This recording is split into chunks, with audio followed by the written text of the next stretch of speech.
Hello, ladies and gentlemen. Welcome back. This is Mr. Peoples again. Just to refresh your memory, the learning target for this particular section of notes is I can describe how the civil rights I can describe the impact of the civil rights movement.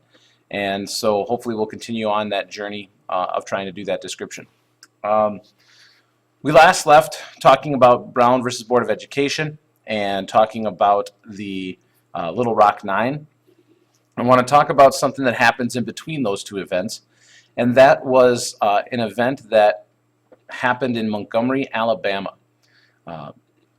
In the South, African Americans were required to sit in the back of city buses as well as give up their seats to white passengers if all of those seats in the back were filled. And on December 1st, 1955, a woman by the name of Rosa Parks refused to give up her seat to a white passenger. The bus driver called the police. She was taken to jail. I showed you and talked about in class, I showed you the picture of her being fingerprinted as well as the actual police report. And what this did is it organized or brought together the community of African Americans in Montgomery, Alabama.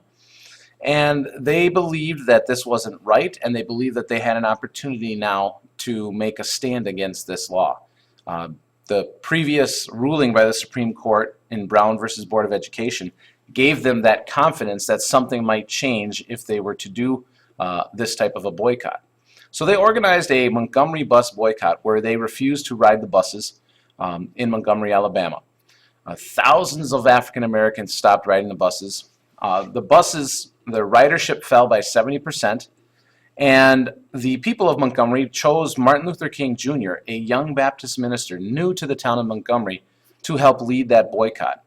And throughout this struggle of 381 days, Martin Luther King Jr. and Rosa Parks become the faces of this particular boycott. And at the end of it, when the Supreme Court rules that segregation was illegal on public transportation, Martin Luther King, who you see pictured here, Martin Luther King became the face and the voice of the civil rights movement.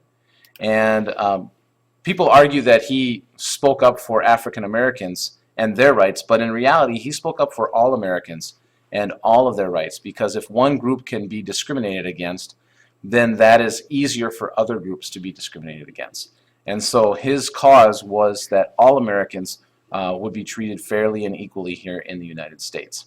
And the Montgomery Bus Boycott did that, and it propelled him into national spotlight in that cause. All right, we're going to pause there, and we will move on to the next set of information. We're going to talk a little bit more about Martin Luther King Jr. And get into some of the other struggles that he experienced over the next few years.